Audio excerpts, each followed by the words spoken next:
Malam itu Yudis tengah mengobrol di sebuah saung tempat makan di kawasan pusat perbelanjaan Mayapada bersama Sindu, Artika, dan jurnalis senior Mada Bungalan. Suguhan tape bakar dan wedang jahe menemani mereka.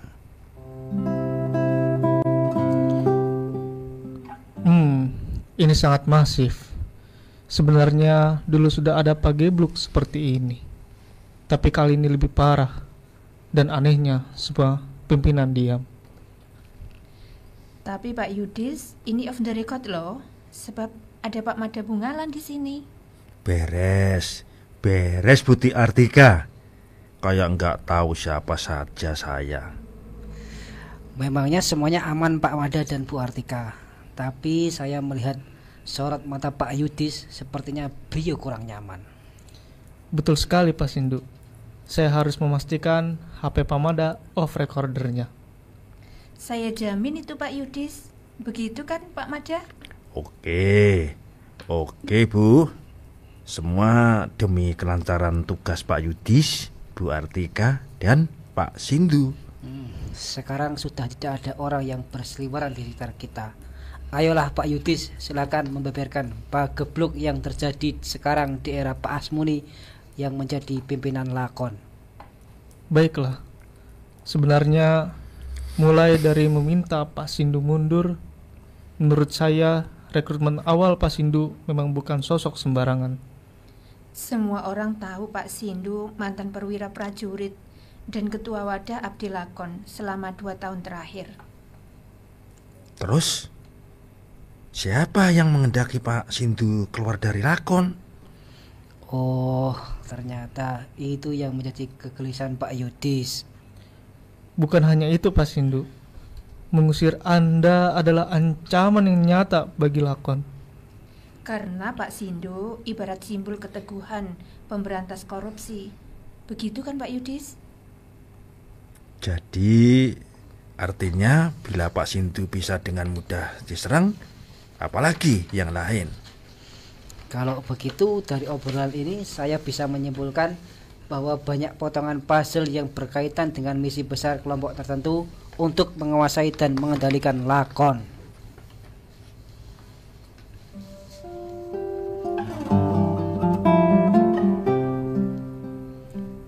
Ancaman terhadap Sindu hanya salah satu bagian untuk melancarkan misi itu. Upaya itu dilakukan secara simultan oleh kelompok kuda Troya.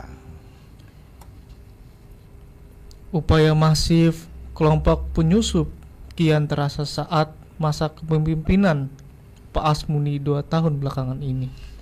Itu dirasakan para abdi lakon ketika pemimpin baru terkuak sebagai titipan prajurit dan penguasa Pak Yudis. Tapi Bu Artika, meski hal itu sempat mencuat, tidak menggoyahkan upaya masif kubu kuda Troya. Justru sebaliknya Pak Mada, Bu Artika dan Pak Yudis. Mereka semakin berani, semakin nekat dan terang-terangan bermanuver. Kalian semua tahu manuver mereka? Alangkah awal membungkam bala pejuang anti korupsi yang kritis. Pak Sindu salah satunya. Pembungkaman dilakukan dengan berbagai cara, mengusir secara halus sampai ancaman teror. Juga bala perwira prajurit Ngastina satu persatu disusupkan untuk menduduki posisi strategis di bidang penindakan korupsi. Saya sadar sepenuhnya obrolan kita ini beresiko bagi keselamatan kita. Bila pimpinan tertinggi bala prajurit tahu, nyawa kita bisa melayang. Namun saya tetap sama sekali tidak menggubris resiko itu. Saya jadi teringat kejadian 4 tahun yang lalu. Saat itu ayah saya meninggal dunia. Saat itu Pak Yudis tak sempat menemani detik pamungkas kepergian sang ayah karena sedang bertugas keluar kota. Sebelum kematian ayah Pak Yudis, bala prajurit bersenjata lengkap datang ke rumah malam-malam. Kemudian mereka mencari Pak Yudis yang selalu pulang ke rumah itu. Karena saya tidak mereka temukan, ayah saya dibentak agar mau mengatakan di mana saya berada. Ayah sontak kaget. Dalam sekejap jantungnya bereaksi, berdegup kencang, lalu tak sadarkan diri. Tubuhnya tersungkur pelan dan jatuh di kaki seorang prajurit.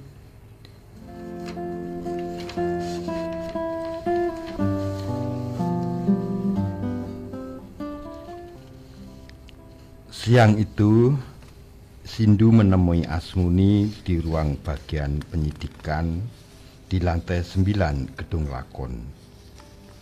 Langkahnya tergopoh-gopoh saat akan masuk ke ruangan khusus yang di sisi kanan koridor dekat lift. Dia harus segera sampai ke ruangan yang dengan pintu kaca tebal itu.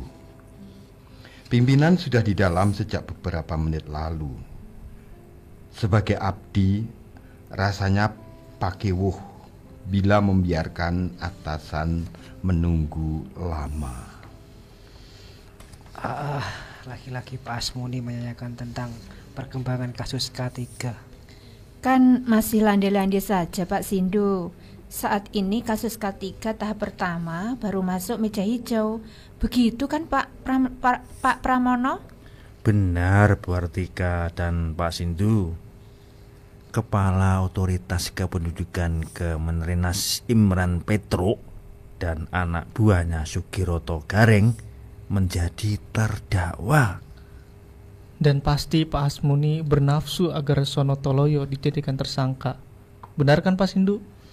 Yang lebih mengagetkan lagi, pimpinan membuat poster berukuran A4 bertuliskan lakon berintegritas, ayo kita dukung pemberantasan korupsi, ditempelkan di dekat jendela kaca. Tidak seperti biasanya, pimpinan begitu bernafsu ingin menetapkan seseorang menjadi tersangka. Sungguh mengejutkan Pak Sindu. Masa cara penetapan tersangka seperti itu? Kan ada prosedur tetapnya. Lebih konyol lagi, Pak Asmuni memerintahkan hal itu atas desakan Perdana Menteri. Kita tidak peduli dengan desakan Perdana Menteri. Lakon harus menemukan 2 alat bukti untuk menetapkan tersangka, bukan atas pesanan. Kalau begitu kita tetapkan strategi makan bubur panas mengejar mangsa. Dalam kasus ini, sebelum putusan Imran Petro, Sugiroto Gareng, dan Aldi Togok diselesaikan, ya Basumurti Harapan diajukan sebagai tersangka K3. Betul, Basumurti Harapan adalah ketua Komisi 3 Lemanas saat proyek K3 bergulir 5 tahun lalu. Komisi itulah yang membahas dan menyetujui anggaran proyek K3 mencapai 59 triliun perak Astina Pak Yudis. Di persidangan Imran Petro dan Sugiroto Gareng, politisi perkumpulan Galkar berkali-kali disebut sebagai penerima aliran dana K3 bersama Sonotoloyo. Iya kan Pak Sindu? Dan Bu Artika, jangan lupa mantan bendahara umum perkumpulan Nilakanta yang siapa itu bernama Randu Wanda, itu adalah salah satu politisi yang secara lugas menuding Basumurti terlibat dalam bagi-bagi uang K3 di Lemanas.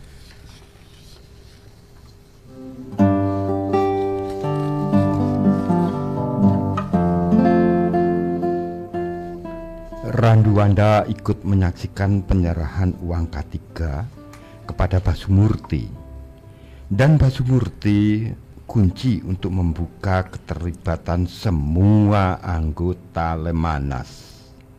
Siang itu Sindu menghadap Kepala Keprajuritan Republik Astina, Jenderal Batara Narada.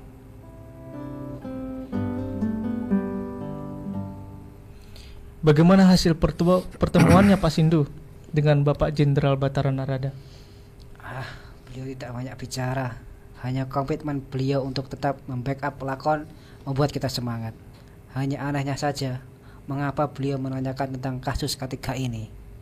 Pasti beliau juga menanyakan kasus yang sedang kita tangani. Begitu kan Pak Sindu? Menurut saya, Bu Artika, Pak Sindu dan Pak Yudis, apa yang disampaikan oleh Bapak Jenderal itu sudah di luar konteks. Apalagi ketiga pasti menyangkut Sono Toloyo itu.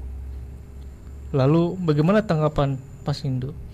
Ya, saya sampaikan kepada beliau agar tidak terlalu dekat dengan Sono.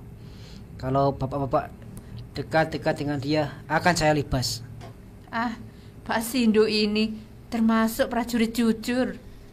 Tapi Bu Artika, hanya ada 2 prajurit jujur di negeri ini.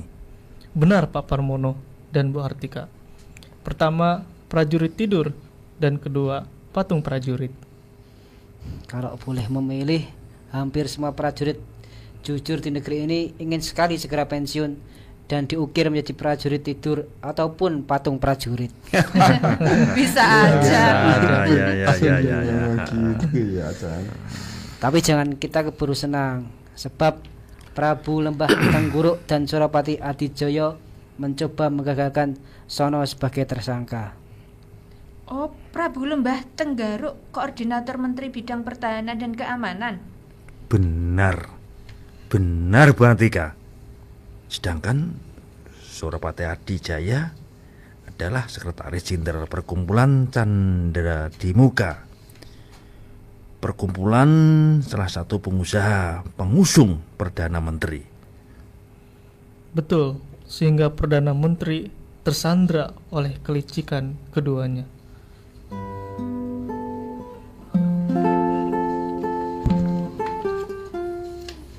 Ya, Tengguruk berwajah keras, piawai berdiplomasi, dan jago menyusun strategi politik, meskipun kadang ingin menang sendiri. Sementara Surapati lebih rasional, berideologi sangat tinggi, tetapi sangat licik.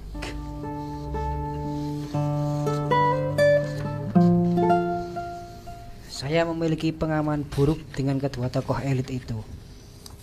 Saya ingat Pak Sindu, 3 tahun silam ketika keduanya memerintahkan para pejabat prajurit untuk mengkriminalisasi pimpinan lakon, termasuk Pak Sindu. Itu mereka lakukan untuk menyelamatkan Prabu Drestara dari cengkraman lakon, Bu Artika. Benar Pak Pramono. Drestarastra adalah teman dekat mereka. Jenderal prajurit masih aktif yang gagal dilantik menjadi kepala prajurit lantaran ditetapkan sebagai tersangka oleh lakon. Tak mungkin dia tidak tahu bahwa Sono akan dijadikan tersangka. Bahkan saya mendapatkan informasi dari teman lama mantan komisioner lakon, bila saya tetapkan Sono sebagai tersangka, saya akan diserang atas perintah Perdana Menteri. Hal itu pasti karena Perdana Menteri khawatir dengan pemilihan gubernur di Mayapada. Ya, Bu Artika, penetapan Sono sebagai tersangka dianggap Perdana Menteri akan mengganggu stabilitas keamanan negara. Bagaimana komentar Pak Sindu terhadap statement Pak Pramono dan Bu Artika? Keduanya memang benar, tapi saya punya insting yang lain. Munculnya Perdana Menteri di kasus ketiga ini tak mungkin hanya berkaitan dengan keamanan negara. Pertanyaan ini bisa membuat saya tidak bisa tidur nanti malam.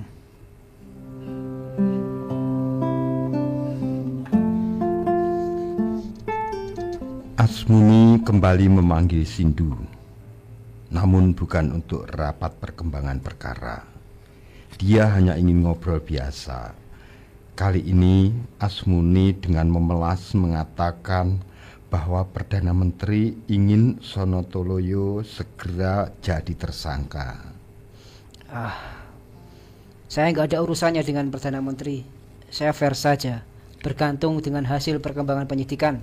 Tapi hasil pertemuan Pak Asmudi dan Perdana Menteri di Istana Tejamaya Perdana Menteri meminta Pak Asmuni untuk membatalkan penetapan Sonotoloyo sebagai tersangka. Ini aneh. Aneh. Saat ketemu Pak Sindu, Pak Asmuni mengatakan bahwa Perdana Menteri meminta Sono dijadikan tersangka. Wah, begitu di istana, Tejomoyo jadi berbalik. Dan aneh sekali, mendadak Pak Asmuni menjadi pemberani menolak permintaan Perdana Menteri. Nah, sepanjang karir Sindu di lakon, baru kali ini Perdana Menteri mengintervensi perkara yang sedang dia tangani. Tapi ibu nggak usah mengintervensi anak-anak menyamakan nasi goreng, Bu. Pastilah, ibu sudah mengajari kami membuat nasi goreng dengan baik. Intervensi? No way. Ayolah adikku, sayang, kita bikin nasi goreng. Oke Mas Ulung, ayo kita gaskan. Asik, sekarang ibu tinggal tunggu hasilnya. Ya kan, ya kan? Bapak Oke. juga idem. Nasi gorengnya Terlalu keren. pedas. Siap, kita tunggu sekarang di sini. Asik. La la la.